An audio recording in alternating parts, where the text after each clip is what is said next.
میرے حضور نے ارشاد فرمایا جب کوئی شخص فوت ہو جاتا ہے تو اس کا جو سلسلہ اعمال ہے منقطع ہو جاتا ہے، عمل کے کھاتے کلوز ہو جاتے ہیں، لیکن فرمایا 3 سلسلے ایسے ہیں جو ختم نہیں ہوتے، 3 کھاتے ایسے ہیں جو جاری رہتے ہیں۔ اللہ اکبر۔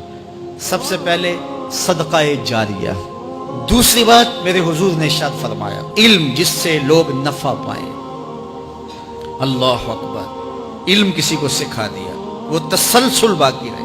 ہمارے استاد قبروں میں چلے گئے، لیکن آج ہزاروں طلباء کو اور لاکھوں عوام کو ان کے دیے ہوئے جو سبق تھے جو انہوں نے ہمیں پڑھایا آج ہم لوگوں کو بتا رہے ہیں، تو ان کی روح کو اس کی برکت پہنچ رہی ہے، پھر یہ ان کے استاد، پھر ان کے استاد۔ تو علم نافع یہ کبھی بھی کھاتے کلوز نہیں ہوتے۔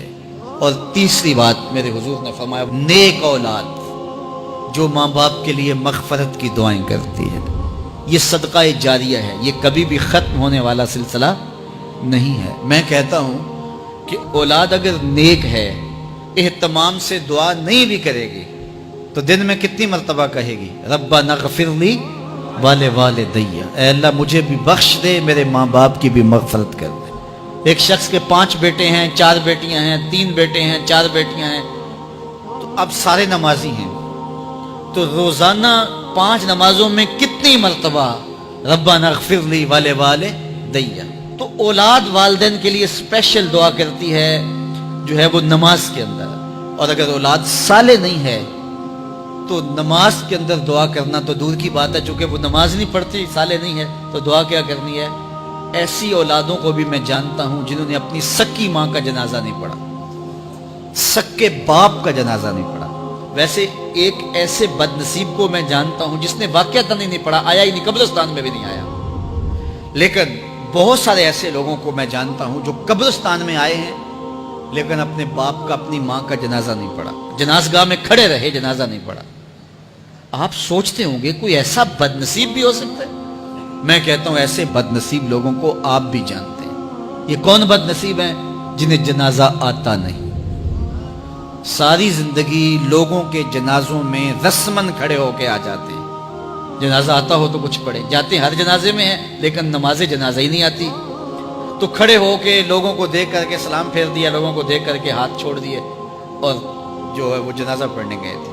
اور جب اپنے ماں باپ فوت ہو جاتے ہیں تو کیا سارے کام چھوڑ کے جنازہ سیکھتے ہیں کہ ساری زندگی لوگوں سے فراڈ کیا، دھوکہ کیا، آج اپنی سکی ماں کو دھوکہ تو نہ دوں، آج اپنے سکے باپ سے تو فراڈ نہ کروں۔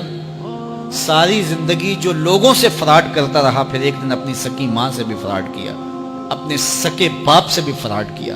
اور مجھے بتاؤ شخص سے بڑا کوئی بدبخت ہو سکتا ہے کہ جو اپنی سکی ماں سے فراڈ کرے اور وہ بھی مرنے کے بعد، سکے باپ سے فراڈ کرے، اس کی لاش پڑی ہوئی ہو اور اس سے فراڈ اور دھوکہ کر رہا ہو؟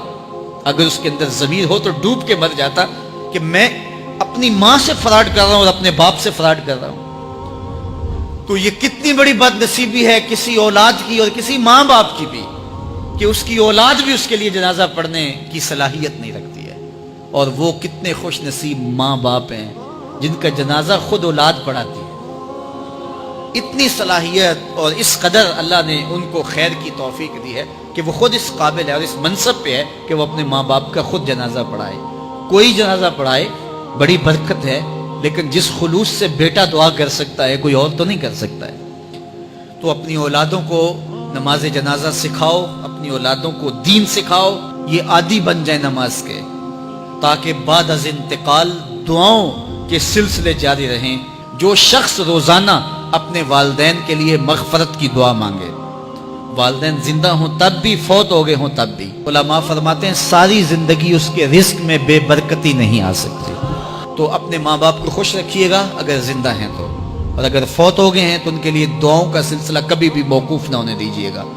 5 گانا نمازوں میں تو دعا چلتی ہی رہتی ہے، اس کے علاوہ بھی دعا مانگے۔ اللہ آپ کو، مجھے، سب کو اپنی رحمتوں کے سائے میں رکھے، ہم سب کے ماں باپ کی مغفرت فرمائے۔